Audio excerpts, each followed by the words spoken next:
What's going on, everybody? Welcome back to the Canadian Football Fantasy Fix for Week 5 of the 2021 CFL season. I'm Ryan Coop here talking defenses for Week number 5 today. A position where nobody had really a barn burner of a performance in Week 4. The BC Lions had the top score with 10 points. We'll see if some of the defenses can put you up a really strong score in week number 5. Quick recap of the valuable production model I introduced in my earlier videos this week for evaluating fantasy picks that you'll see me using going forward. I won't recap it every time going forward, but first couple times this week, just so we all are on the same page of what the heck I'm talking about when I mention this. 100 point is the ideal threshold I try to strive for in each fantasy week. You got $40,000 to spend. That means you need to score 2.5 points for each $1,000 you spend if you spend right up to the cap. That's kind of what I use to determine if a player is really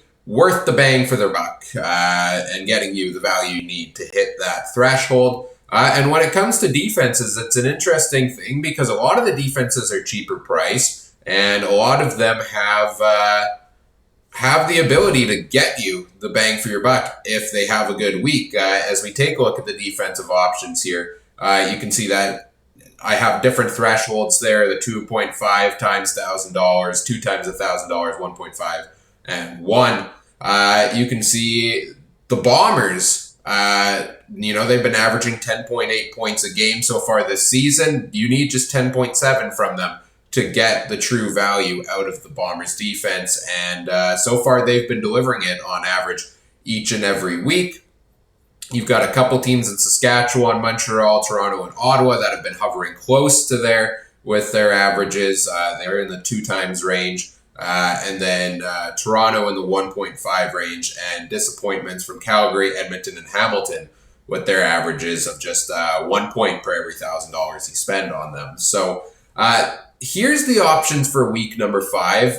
Let's start with the green light options, and to me, it's the two of the cheaper priced options. I like Montreal's defense at 33.40. They come in with a 6.7 point per game average in CFL Fantasy. At that price point, you need just 8.4 to get the full value out of them.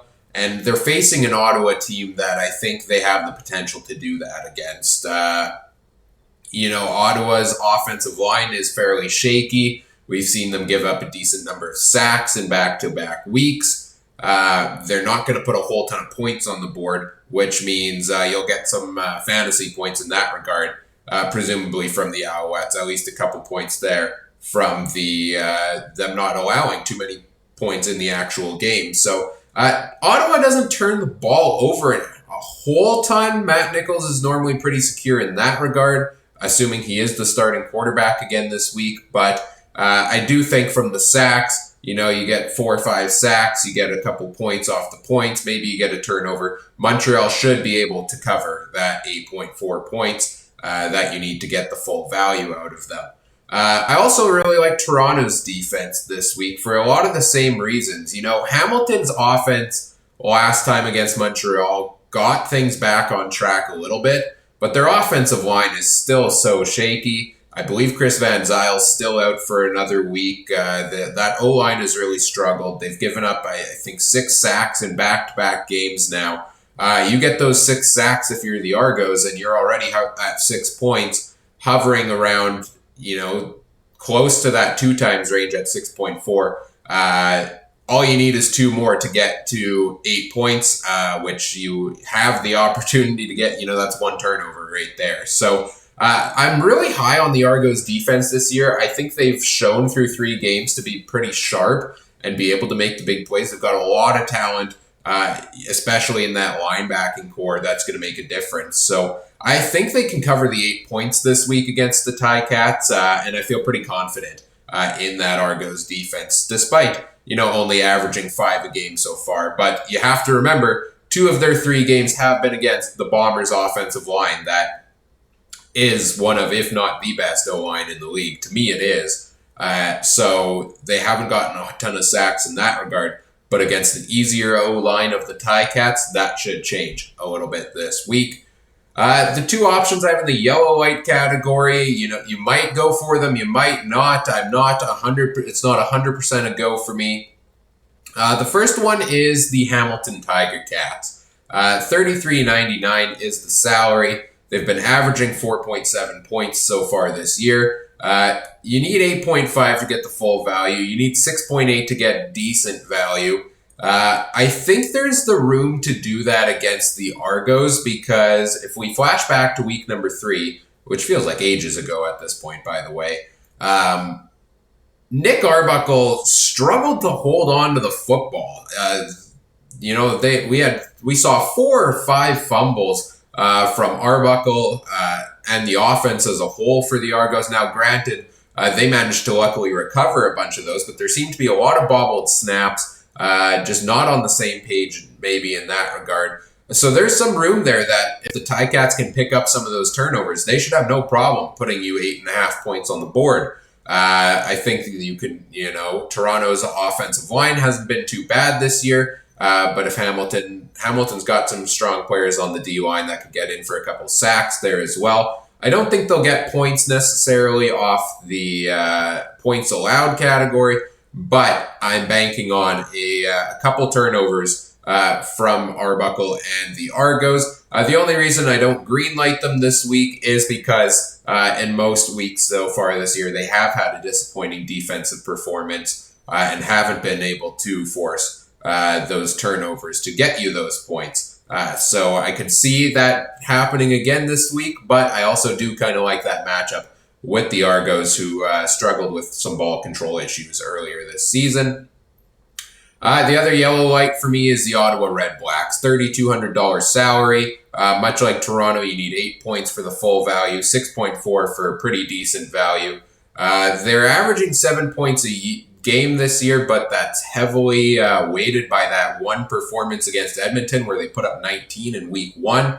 They've since lost Abdul Kanay, Sherrod Baltimore, 2 big pieces there on the defensive backfield. The offense is really struggling so far for Ottawa this year, so the defense is out on the field a whole lot. Defenses have put up just an average of 3.7 points against the Alouettes offense so far this year. So there hasn't been a whole lot of defense points. Montreal's offensive line has been very good. They've given up very few sacks. And while Vernon Adams' passes have been wild, a lot of them have been widely incomplete. They haven't been interceptions. They haven't turned the ball over a whole ton to allow those fantasy points against. So I think Ottawa's got some talent on the defense. They've got a strong defensive line. They've got some playmakers on that defense. Avery Williams in the linebacking core is just is a beast. And can make those plays for you. And if Montreal's offense is a bit desynced as they have been, maybe Ottawa can make some of those big plays and get you those points. But I have them in the yellow-white category just because their average has been not bad. They've put up some good defensive performances, and if their offense can get back on track, I think that will help them play even better on defense. But I think their matchup with Montreal is a tough one from a fantasy perspective. So I could see it maybe a good day for Ottawa to cover the points you need. I could see them also being in one of those lower ranges of, say, a 3 to 5 points only. So that goes in the yellow-white category. And then 4 defenses, the 4 highest priced ones I have in the red-white category because, look, Saskatchewan's defense has been great. Winnipeg's defense has been great. They've both been 2 of the top defenses in the league, averaging 13.7 and 10.8 points. The problem is the matchup with one another is just not ideal. Zach Collaros doesn't turn the ball over for the Bombers. The Bombers' offensive line doesn't give up a ton of sacks. The Riders' O-line, much the same way, has not given up a ton of sacks this year. They've been a huge, good surprise over there in Riderville. Cody Fajardo likewise doesn't turn the ball over a whole ton. I'm not sure if this is going to be a high scoring game or a low scoring game. I see it somewhere in the middle, so I don't think you get a ton of points from either of these defenses in that regard.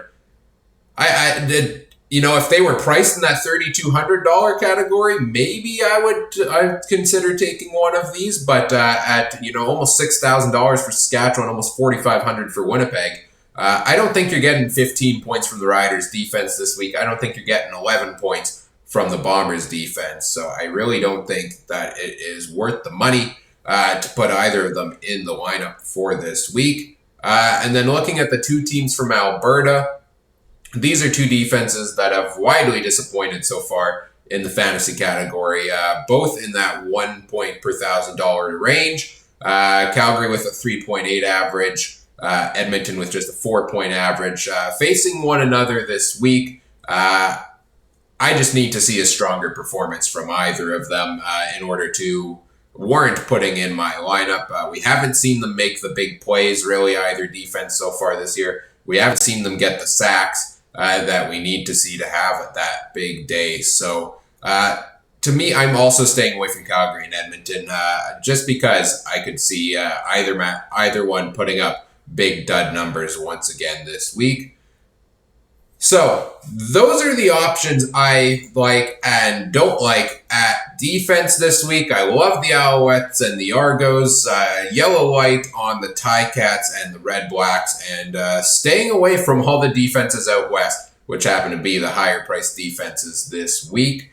If you missed it, go back, check out the quarterback, running back, and wide receiver previews for week number 5, and stay tuned tomorrow for I'll have your depth chart and injury report update as you get set to set your lineup for the first game of week number 5. Do all the YouTube things, like, comment, subscribe. Let me know what you liked, what you didn't. If you have any fantasy questions, put them in the comments. Tweet them at me, at CooperTrooper42 on Twitter. I'm always happy to answer questions, talk fantasy football with anybody who wants to chat it with me. So, as always, thanks for watching. Stay tuned for the depth chart update tomorrow, and have a great day. Bye.